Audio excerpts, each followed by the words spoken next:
Segundo a graça de Deus que me foi dada, lancei o fundamento como prudente construtor, e outro edifica sobre ele. Porém, cada um veja como edifica, porque ninguém pode lançar outro fundamento além do que foi posto, o qual é Jesus Cristo. Palavra do Senhor, segundo o apóstolo Paulo. Em tempos de confusão, nós precisamos retornar aos fundamentos. É preciso um retorno aos fundamentos. Foi assim quando no Antigo Testamento o rei Josias ordenou a reconstrução do templo de Israel, a reforma do templo depois de tantos anos de idolatria, quando se encontrou a lei. E então percebeu-se que para uma restauração completa era necessário voltar ao fundamento da lei do Senhor. Foi assim também na Reforma Protestante, quando a igreja, tão cheia de superstições, tão cheia de ensinos desviados, precisou ser renovada e retornou-se então aquilo que à época chamou-se de um retorno ad fontes, ou seja, um retorno às fontes, sendo a Bíblia a fonte primária do ensino da igreja.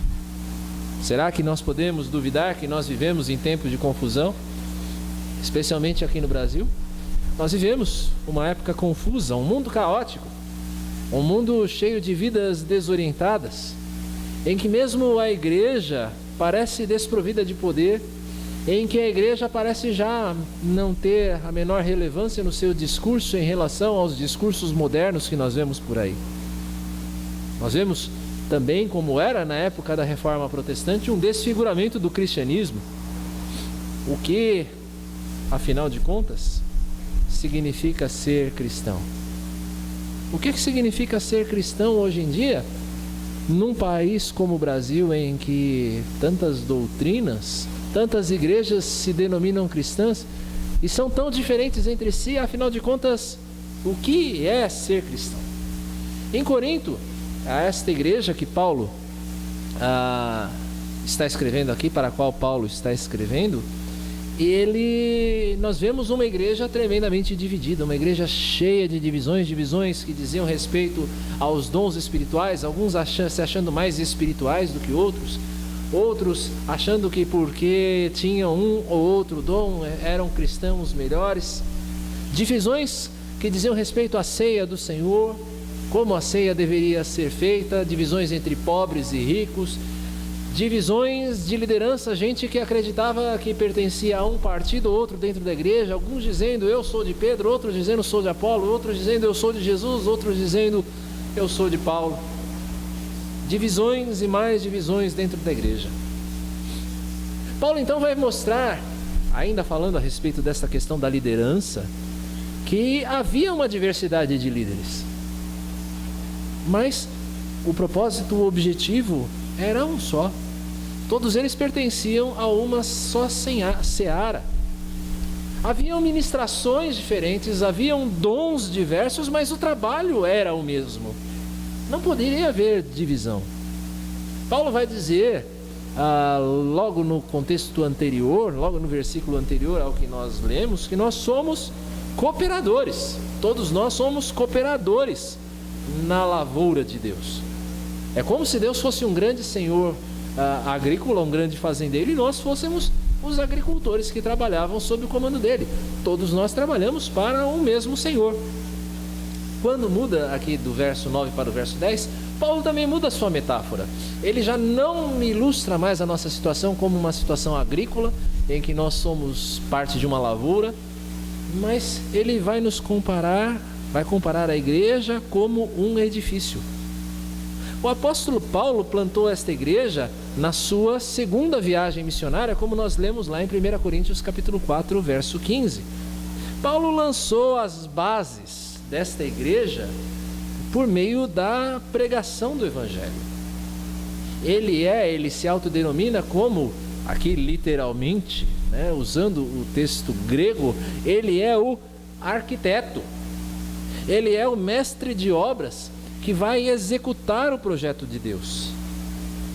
Ele vai mostrar que a fé cristã, conforme nós lemos lá em Efésios 2:20, ela é edificada sobre o fundamento dos apóstolos, ou seja, sobre o ensino que os apóstolos trouxeram, sobre a orientação direta do Senhor Jesus.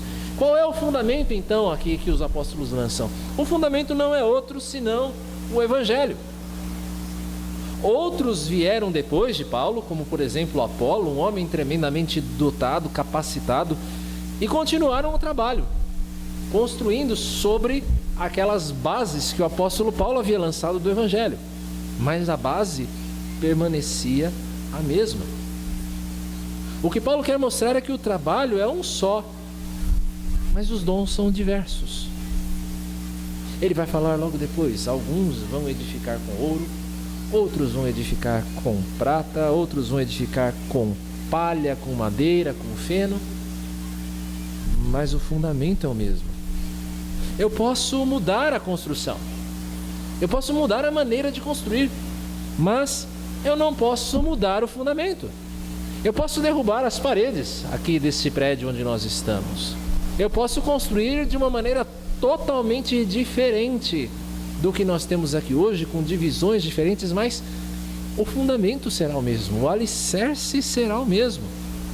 Da mesma forma, o discipulado é algo constante, o crescimento é constante sobre o fundamento do Evangelho, um fundamento que foi lançado uma única vez. E Paulo vai mostrar que esse fundamento, o fundamento da fé cristã, é Jesus Cristo.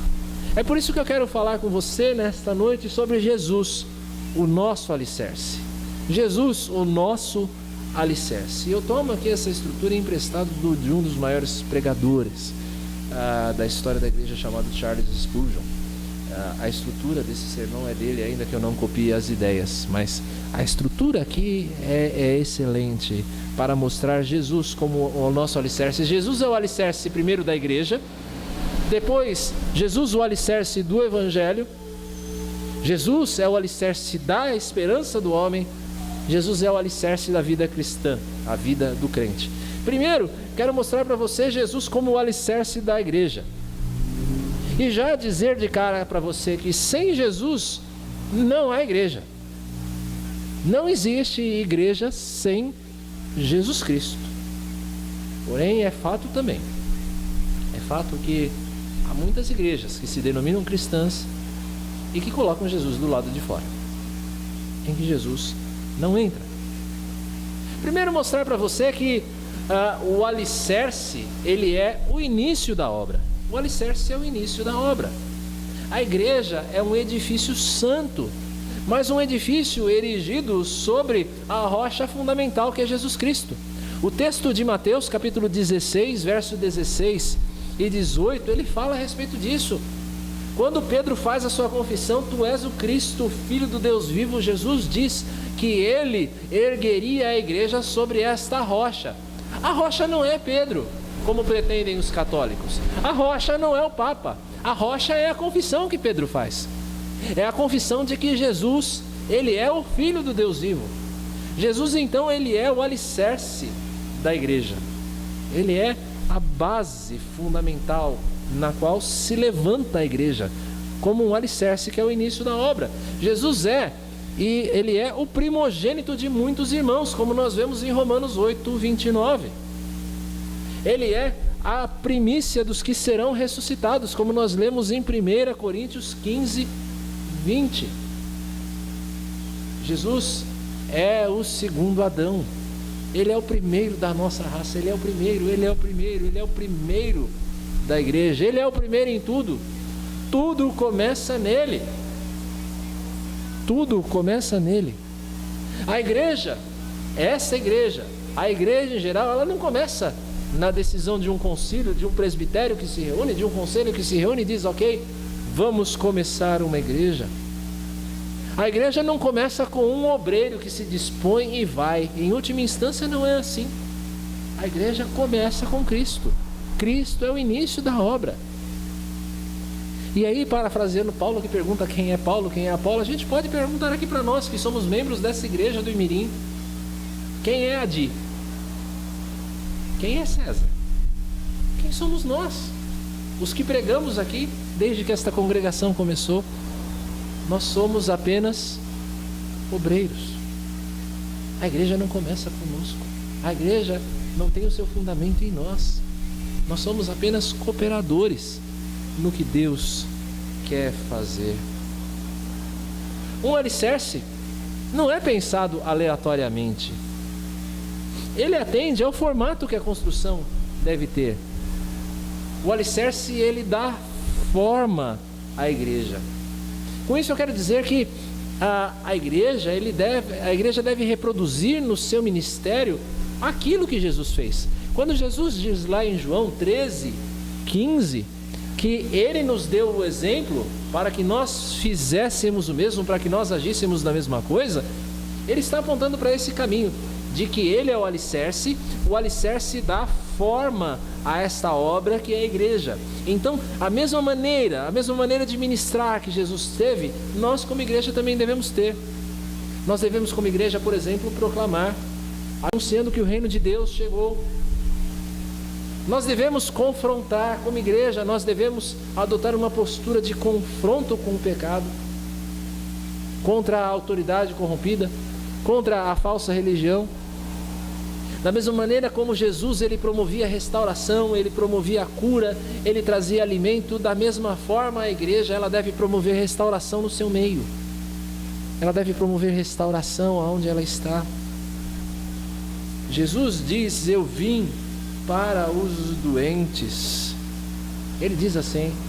Isso aponta para a nossa necessidade de operarmos no acolhimento daquele que é marginalizado. A igreja deve ser o lugar para o marginalizado, o lugar onde ele vai ser abraçado, onde ele vai ser cuidado. A igreja é o lugar dos sem esperança.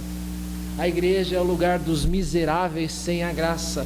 A igreja precisa abraçar estas pessoas. E em nome de Jesus, como será bom o dia que pelas nossas portas começarem a entrar as pessoas mais estranhas aos nossos olhos, aquelas que você jamais esperava que iriam entrar numa igreja. E Deus já tem feito isso, não é? A igreja é um lugar de discipulado. Ela deve discipular como Jesus discipulou. Nós vemos como Jesus trabalhava na vida dos seus discípulos, principalmente na vida de Pedro. Aquele discipulado paciente, aquele discipulado firme, aquele discipulado com foco. Pedro, tu me amas, a gente vai voltar a essa passagem já já, mas Pedro, tu me amas, então pastoreia as minhas ovelhas. A igreja é o lugar do discipulado. Irmãos, a igreja é uma embaixada. Ela é uma agência de representação do reino num território estrangeiro. Nós somos uma embaixada do reino aqui nesse lugar. Igreja, o alicerce dá forma. Mas depois de lançado o alicerce, é o alicerce que garante que esta obra vai permanecer em pé. É por isso entender que o alicerce, ele é a sustentação da obra. Jesus comanda a igreja. Não é o pastor, não é a mesa administrativa, não é o conselho, é Jesus quem tem que comandar a igreja. E ele faz isso por meio da sua palavra. Quando a igreja se torna desobediente em relação à palavra, ela vai deixar de ser igreja. Mateus 28, versos 18 a 20, traz uma declaração importante de garantia de autoridade espiritual, de companhia constante. Jesus está sempre à frente da igreja. Ele sustenta a igreja. É por isso que nós podemos ter a certeza, como está lá em Mateus 16, que as portas do inferno não prevalecerão contra ela. É a promessa do Senhor, Ele nos sustenta contra as portas do inferno. Mas por que tudo isso é importante? Mostrar que o alicerce dá forma, que o alicerce é o início de tudo, que o alicerce dá sustentação. É para nós pensarmos que na igreja, e eu gostaria que você prestasse atenção nisso, existem diferentes formas de ser igreja. Diferentes formas. Mas o fundamento é indispensável. O fundamento, ele é indispensável. Você vai encontrar igrejas por aí de todas as cores, de todos os jeitos, com todo tipo de ênfase. Você vai encontrar por aí igrejas tradicionais, como presbiteriana, batista. Você vai encontrar por aí igrejas pentecostais, como a Assembleia de Deus. Igrejas que, se você entrar no culto de uma e no culto de outra, você vai ver igrejas diferentes. Mas o fundamento é o mesmo. E é isso que nos une. Que o fundamento seja Jesus Cristo. Nós pensamos também isso em relação à tradição e o tradicionalismo. A tradição, como nós já dissemos aqui em outra oportunidade, é algo ótimo. É algo que nos prende ao fundamento. É olhar para tudo que a igreja fez ao longo dos séculos e nós nos prendermos a isto como uma base para nós crescermos. Presos ao fundamento, ao alicerce que é Jesus Cristo. Mas o problema é o tradicionalismo.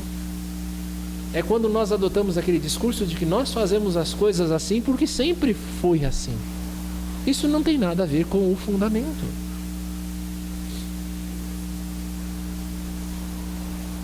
Isso tem a ver com o nosso foco na missão. De estarmos focados em cumprir a missão que Deus nos deu. De pensarmos qual é a razão de nós estarmos aqui. E a razão de nós estarmos aqui é de anunciarmos Jesus Cristo. Ele é o único fundamento. Nós não estamos aqui para anunciar a igreja presbiteriana. Nós não estamos aqui para anunciar o pastor César. Nós estamos aqui para anunciar a Jesus Cristo. E é para isso que nós existimos. Esse deve ser o nosso foco. Senão nós nos desviamos do fundamento.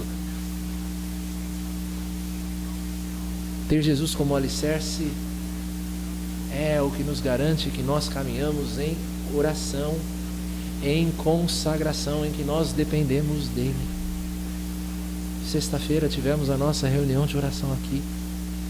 E nós nos reunimos para orar porque nós temos a certeza que a igreja só pode caminhar pelo poder de Deus que vem a partir da oração. Jesus é o alicerce, meus irmãos, de quem nós somos como igreja. Se ele não for o alicerce, a igreja não existe. Mas ele também é o alicerce da mensagem que nós pregamos. Jesus é o alicerce do Evangelho. Eu vou fazer a você uma pergunta muito simples, mas que todas as vezes em que eu faço essa pergunta eu percebo uma completa confusão nos conceitos. O que é o Evangelho? O que é o Evangelho? O Evangelho são as boas novas. São boas novas a respeito de uma pessoa, Jesus Cristo. Jesus, ele é o centro do Evangelho. Jesus é o centro do Evangelho a partir da exclusividade do mediador. Eu quero ler com você dois textos. Primeiro, 1 Timóteo 2,5, está aí na tela. Porquanto há um só homem e um só mediador entre Deus e os homens, Cristo Jesus, homem. Depois, Hebreus 8,6, agora, com efeito, obteve Jesus ministério tanto mais excelente, quanto é ele também mediador de superior aliança, instituída com base em superiores promessas. Meus irmãos, por que eu estou destacando esses dois textos? Porque Jesus, e apenas Jesus, não nenhum santo, não nenhuma igreja, não nenhum pastor, nenhum mais, além de Jesus, foi capaz de mediar a paz entre Deus e o homem. Ninguém mais é capaz de mediar esta paz. É Jesus e apenas Jesus que destruiu a inimizade que nos separava de Deus e de nosso semelhante e selou a paz, como nos lembra 2 Coríntios 5:19. Jesus é o mediador, é aquele que se colocou entre nós e Deus nesta relação de inimizade entre nós e o Senhor, e pelo seu sangue nos reconciliou. Jesus, e apenas Jesus, foi capaz de pagar a dívida que constava no nosso nome, como nos lembra Colossenses 2,14. Apenas Jesus foi capaz de pagar esta dívida. Jesus é o fundamento do Evangelho por causa da exclusividade dele como mediador. Não existe outro mediador nessa relação do Evangelho a não ser Jesus Cristo. Mas Jesus também é o fundamento, é o alicerce do Evangelho por causa da centralidade da cruz. 1 Coríntios capítulo 2, versos 1 e 2, Paulo vai mostrar que a cruz é o centro da mensagem cristã. A cruz é o centro da mensagem cristã. Ele não chegou aos coríntios com sabedoria, com eloquência humana, não só chegou ali falando bonito. Para isso existiam outros pregadores, outros filósofos que chegavam em Corinto com as suas mensagens e falavam bonito. Mas Jesus Cristo, aliás, Paulo chegou para pregar a cruz. Cruz é o centro da mensagem cristã.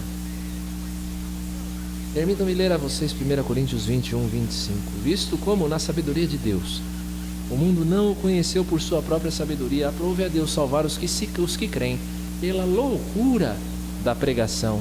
Porque tanto os judeus pedem sinais como os gregos buscam sabedoria, mas nós pregamos a Cristo crucificado, escândalo para os judeus, loucura para os gentios, mas para os que foram chamados, tanto judeus como gregos, pregamos a Cristo, poder de Deus e sabedoria de Deus.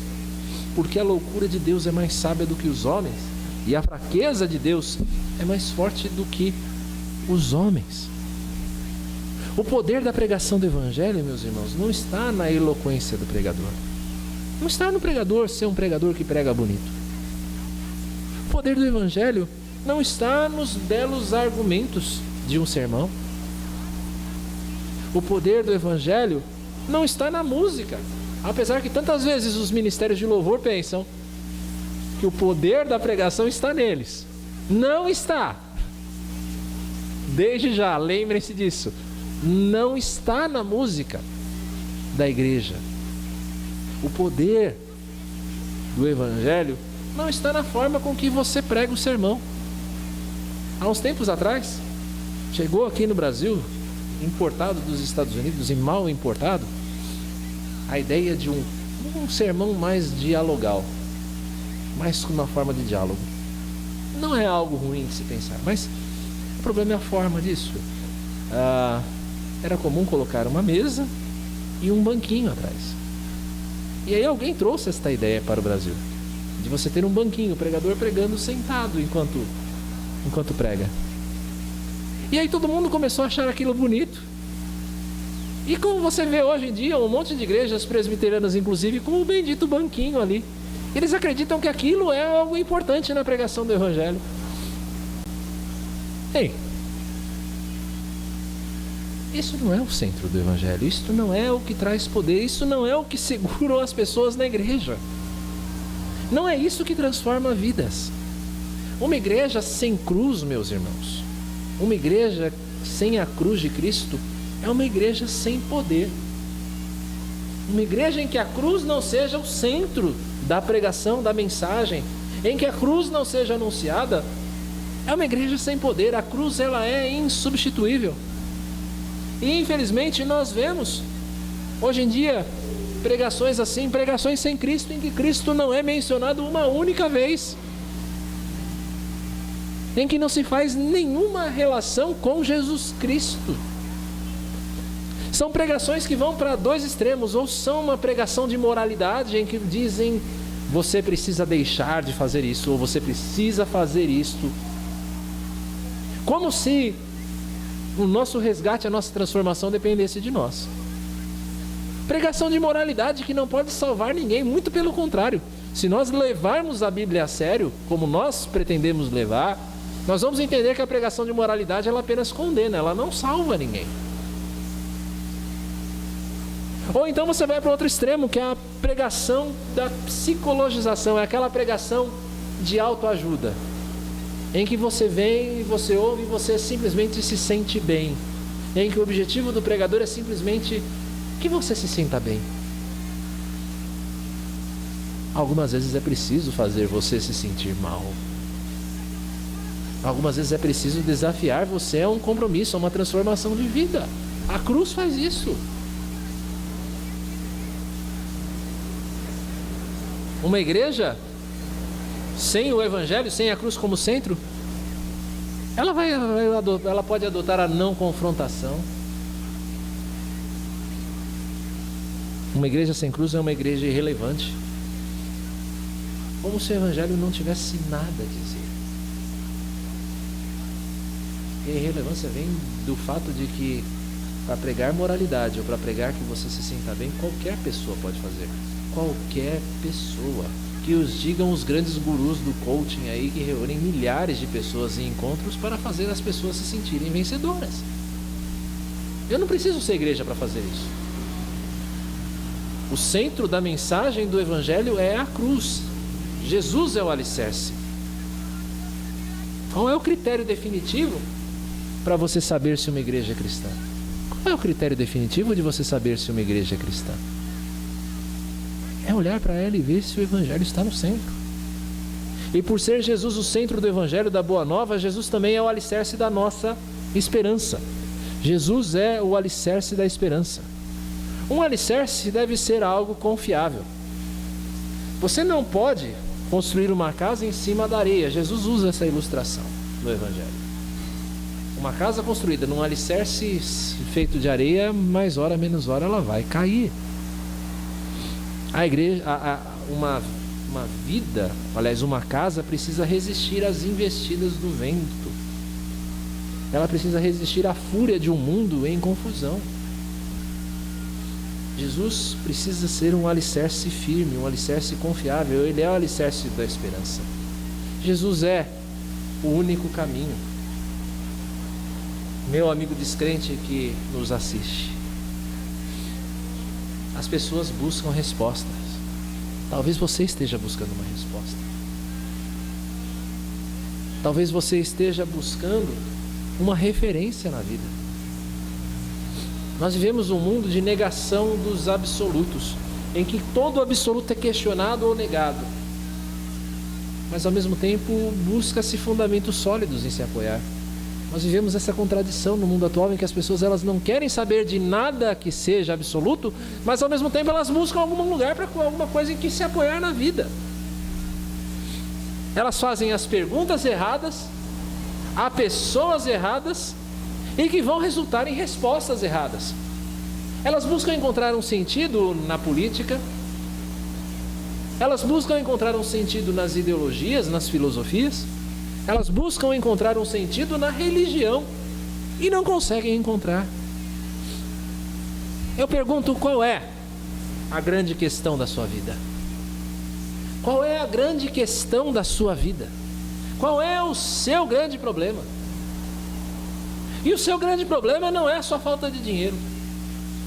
O seu grande problema não é a injustiça do mundo. O seu grande problema não é nem mesmo a morte. O seu grande problema é que eu pequei. Você pecou. Deus está irado contra o meu pecado. Esse é o grande problema, esse é o problema fundamental do homem. Então a grande questão é: como é que eu encontro paz com Deus? Como eu posso encontrar reconciliação com Deus que está irado comigo? E a resposta é somente em Jesus. Somente em Jesus. Jesus, ele é a porta. Jesus, ele é a luz do mundo. Jesus é o caminho, a verdade, a vida. Ninguém vem ao Pai a não ser por Ele. É somente em Jesus que a sua alma pode encontrar descanso. Ele tem para você hoje um convite a você que se encontra cansado, que se encontra sobrecarregado, você que está levando o mundo nas suas costas. Ele tem um convite a você nesta noite. Ele diz a você: vinde a mim todos os que estáis cansados e sobrecarregados, e eu vos aliviarei. Vinde a mim, venha Jesus Cristo. Meus irmãos, o nosso coração foi criado para crer, foi feito para crer. Nós somos movidos pelas nossas convicções. Nós somos movidos pelas nossas convicções, mas fato é que nem sempre nós agimos de maneira coerente com as nossas convicções.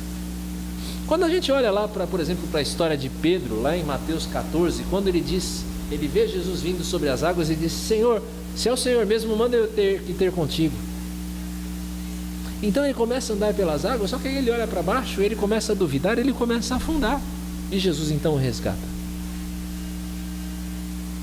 É uma ilustração da nossa incoerência. Pedro sabia que Jesus era confiável, mas ainda assim ele duvidou. Nós cremos, mas quando a oposição vem, nós esquecemos de que a nossa salvação, ela depende apenas de Cristo. Nós esquecemos que, como ele diz em Apocalipse 21:6, tudo está feito, que a obra dele é completa e suficiente. Nós nos esquecemos de que ele diz, dito dele lá em Isaías 43:11, que eu sou o Senhor e fora de mim não há Salvador, que apenas nele há salvação e em nenhum outro. Isso para que a glória do resgate seja dele e de mais ninguém. A sua salvação depende exclusivamente de Jesus Cristo. Ele é o alicerce da sua esperança. É por isso que nada pode separar você do amor de Cristo. Nada, nem morte, nem perseguição, nem espada, nem o seu próprio pecado. Nada pode separar você do amor de Cristo, porque a sua salvação depende exclusivamente dele. Ele é o alicerce da sua esperança. Jesus é o alicerce da sua esperança. Ele é um alicerce firme, um alicerce a ser desfrutado todos os dias, em todos os aspectos da sua vida. E eu chego aqui ao meu último ponto. Jesus é o alicerce da vida do crente. Uma vida alicerçada nele, desfruta da paz e da segurança que somente Deus pode dar. Uma paz e uma segurança que excede todo o entendimento. Em Jesus nós temos a direção certa. Quando Jesus partiu, ele prometeu nos dar do seu Espírito. João 16 diz isso. Jesus prometeu nos dar do seu Espírito. E que direção é essa? É uma direção àquilo que é verdadeiro à luz da palavra. O Espírito nos guia. O Espírito de Jesus Cristo que habita em nós, ele nos dirige para aquilo que é verdadeiro, para aquilo que é correto à luz da palavra de Deus. Isso não é um toque de mágica, não é uma voz audível, mas é uma lembrança das palavras de Jesus. É Jesus falando conosco por meio do seu Espírito, lembrando na nossa mente as palavras dele, iluminando o nosso entendimento das Escrituras no caminho certo. Dizer que Jesus, ele nos dá a direção certa, não quer dizer que ele vai nos dar todas as informações a respeito de coisas triviais. Jesus não vai dizer para você, por exemplo, qual cor de carro você vai escolher. Não busque esta resposta. Não é isso que nós estamos dizendo em direção certa, mas, porém, Jesus pode dirigir você a entender se você precisa realmente daquele carro ou não. Direção certa. O alicerce da vida do crente, da nossa vida cotidiana. Jesus tem de ser esse alicerce em nós ouvirmos a sua orientação, a sua direção. Jesus, ele é um modelo perfeito para o crente. Ele é o alicerce como um modelo perfeito para o crente. Você vê muitos jovens aí vestindo a camiseta do Che Guevara. Na verdade, vocês que estão na universidade, vocês sabem disso. Gente que usa a boininha que nem o Che Guevara.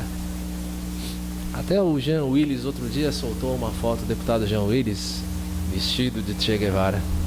É de uma ignorância atroz isso. É de uma ignorância atroz em você apoiar a sua vida em cima de um modelo imperfeito. Che Guevara era um assassino, um homem violento, misógino, perseguidor de mulheres. Ele era um perseguidor de homossexuais, um assassino de homossexuais. E o ícone da homossexualidade no Brasil, o Jean Willis, vestido como cara. Um modelo imperfeito. Jesus, no entanto, ele é o protótipo perfeito. Ele é o modelo de uma nova humanidade. Quando eu leio em 2 Coríntios 13:18, eu vejo que o Espírito nos transforma dia a dia à semelhança dele. Dia a dia, eu e você vamos sendo transformados à imagem de Cristo. Vamos ficando mais parecidos com ele. O Espírito vai trabalhando em nós e nós vamos ficando mais parecidos com Jesus Cristo. Quando eu olho para Jesus, eu vejo a vida moral que agrada ao Pai. Quando eu olho para Jesus, eu vejo que eu também posso obter vitórias sobre o pecado, vitórias sobre a tentação, porque afinal de contas ele também foi como nós, ele foi pecado em todas as coisas, mas não pecou. Quando eu olho para Jesus, eu aprendo a ter uma vida de intimidade com Deus por meio da oração. Quando eu olho para Jesus, eu vejo principalmente um exemplo de amor altruísta, um amor que se entrega em favor do outro, principalmente quando o outro não merece. Jesus é o modelo perfeito. Jesus é o alicerce porque Ele é a nossa companhia constante. Você vai se lembrar das últimas palavras de Jesus em Mateus 28, 20. Eis que estou convosco todos os dias até a consumação dos séculos. Isso é uma promessa importante para nós. Isso é um alicerce para nós. Porque é uma promessa eterna de que Ele não iria nos abandonar. Quando você entra aqui nesta igreja, Jesus está aqui. Quando você sai desta igreja, Jesus acompanha você. Quando você se deita para dormir, Jesus zela pelo seu sono. Quando você se levanta para trabalhar, para ir para a escola, Jesus acompanha você. Quando você se prepara para vir à igreja e você pega o seu carro ou você pega o seu ônibus e vem para a igreja, Jesus vem junto para você mais uma vez congregar conosco aqui e louvá-lo. Jesus é a nossa companhia constante. É isso que nos garante ousadia no testemunho. É isso que nos garante conforto na dor. É isso que pode dar a você ânimo nas dificuldades. É isso que pode dar a você celebração na alegria também. É o fato de que Jesus está com você. Jesus é um amigo que não te abandona. Mesmo quando todos abandonaram você, Jesus não irá abandoná-lo. Jesus é o alicerce da vida do crente, finalmente, por causa da correção amiga dele. Jesus, há algo maravilhoso em Jesus Cristo, algo que eu amo nele. Jesus jamais empurrou o erro dos seus amigos para debaixo do tapete. Nós, muitas vezes, fazemos vista grossa para o erro dos nossos amigos. Se você é um líder na igreja cristã, tantas e tantas vezes também você deixa algumas coisas passar. Não deveria, mas faz. Mas Jesus jamais empurrou os erros dos seus amigos para debaixo do tapete. Lembra de Pedro? Pedro certamente era uma das pessoas mais amadas por Jesus Cristo durante o seu ministério terreno. Mas quantas vezes Pedro apanhou de Jesus Cristo? Palavras duras. Pedro chegou a ser chamado de Satanás por Pedro. Vá de retro, Satanás. A correção de Jesus é algo maravilhoso. Jesus jamais deixou de corrigir aqueles de quem ele se aproximava. E isso nos dá uma dimensão a respeito da amizade honesta, uma amizade sem comprometimento, que nos permite ter amizade com todo tipo de pessoa, não importa quem elas sejam. Que permite ao cristão ter amizade com o traficante, permite ao cristão ter amizade com o homossexual, permite ter amizade com a prostituta, permite ter amizade com aquele de vida dissoluta, não importa, nós podemos ter essa amizade. Mas a amizade é sempre uma amizade honesta, que fala a verdade, uma amizade sem comprometimento, que é o que Jesus fazia. Nós vemos isso quando, por exemplo, ele encontrou a mulher adúltera ou o jovem rico. Vai, não peques mais. Vem, deixa tudo que você tem e segue-me. Jesus confrontava. Ele nos permite sentir o peso do pecado, mas ele também permite que eu e você sintamos a ternura da consolação. A pergunta de Jesus é: tu me amas? Quando nós erramos, ele nos corrige, como ele fez com Pedro. E ele pergunta: tu me amas? Ele é capaz de falar as palavras mais duras ao nosso coração, mas ao mesmo tempo nos encher de ternura, sabendo que ele nos ama e ele nos chama a amá-lo também. Jesus é o nosso modelo no evangelismo. Jesus é o nosso modelo na criação de filhos. Jesus é o nosso modelo no pastoreio da igreja. Jesus é o nosso modelo na tolerância em relação àqueles que estão no caminho, que são mais fracos do que nós. De nós corrigirmos, mas sempre em amor, com paciência. esperando que o caráter de Cristo seja formado. E eu concluo. Eu comecei hoje com uma pergunta: o que é ser cristão? O que é ser cristão? E eu espero que a esta altura você já possa responder. Ser cristão é ter a Cristo como um alicerce fundamental. Isso é ser cristão. É quando Jesus é o seu alicerce. O que é ser uma igreja cristã? É uma igreja que tem Jesus Cristo como alicerce. É ter uma vida, é ter uma igreja, é ter um lar, é ter uma sociedade construída à imagem de Jesus. Meus irmãos, não existe alicerce mais sólido. Não existe um alicerce mais confiável. Não existe uma rocha mais segura para você apoiar os pés que não Jesus Cristo. A nossa alegria, o nosso respirar, esse é Jesus. Queridos irmãos, que Deus nos conceda a graça de depositarmos toda a nossa confiança em um fundamento que é Jesus Cristo. Que Deus assim nos abençoe.